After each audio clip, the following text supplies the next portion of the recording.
He blocked the door with his arm. I could smell the turkey, hear the laughter, clinking glasses, Mariah Carey in the background. But all I saw was him, my son, standing between me and the family table, with that look I used to reserve for strangers asking for favors. "You're not our family anymore," he said. Behind him, his wife laughed. Not loud, not obvious, just a soft, smug curl of her lip. Enough. Enough to confirm what I already knew. I didn't speak, just nodded. Then I turned around, got in my car, shut the door, dialed one number. The line rang once. "Go ahead," I said. 5 minutes later, the guests stood up from the table and left. Not one glance back, not one word, just the scrape of chairs, the sound of doors opening, coats sliding on, then silence. A silence they didn't expect, a silence they earned. I met her at a fundraiser 8 years ago, his wife, Eliza. She was charming, polished, the kind who made eye contact too long and smiled too little. My son introduced her like a trophy he hadn't yet unwrapped. I knew the type. I used to audit people like her for a living, corporate sharks wrapped in silk. I smiled, shook her hand, and said nothing. But I watched. She latched onto my son's insecurities like vines on stone. He'd always been desperate to prove he wasn't living in my shadow.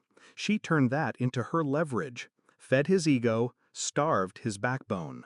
Slowly, I stopped being consulted, then stopped being invited, until I was barely tolerated. Last Christmas, I caught the first real crack. They hosted dinner, their first time. The guest list looked like a corporate portfolio, investors, influencers, a local politician. I brought wine, sat quietly. Then I overheard her in the kitchen, whispering, sharp. "He brings nothing, not even conversation. He's just dead weight. My father-in-law or a fucking ghost, I swear." And my son? He didn't correct her. He laughed. That was the moment something inside me stopped hoping. This year, I was invited late, 2 days before. I knew what that meant, an obligation. I still bought gifts, wrapped carefully, labeled every tag by hand. I even brought the family photo album, thought maybe nostalgia could soften whatever calcified inside him. Instead, I got a locked door and a cold sentence. "You're not our family anymore." So I made the call, one call, to Anna, my former secretary, 30 years younger, sharper than most lawyers, loyal. Because over the last year, I had quietly shifted things. My son thought the house they lived in was under his name. It wasn't. It was held in a family trust, one I created when he married, just in case. Eliza had hinted about prenups, and I trusted her less than I trusted bad weather. Their cars? Leased through a shell company I owned. Utilities? Paid from my accounts. Even the guest list for tonight? I'd built it. Every person at that table, every smiling guest, had a favor from me, a promotion, a donation, a connection. They were there because I had asked them to be. So when Anna sent the pre-written message from my number, they understood.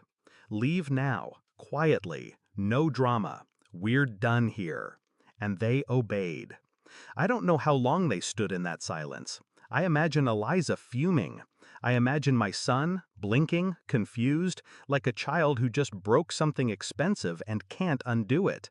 They called me later that night, voicemail. "Dad, what's going on? Everyone left. Eliza says, 'Look, can we talk?'"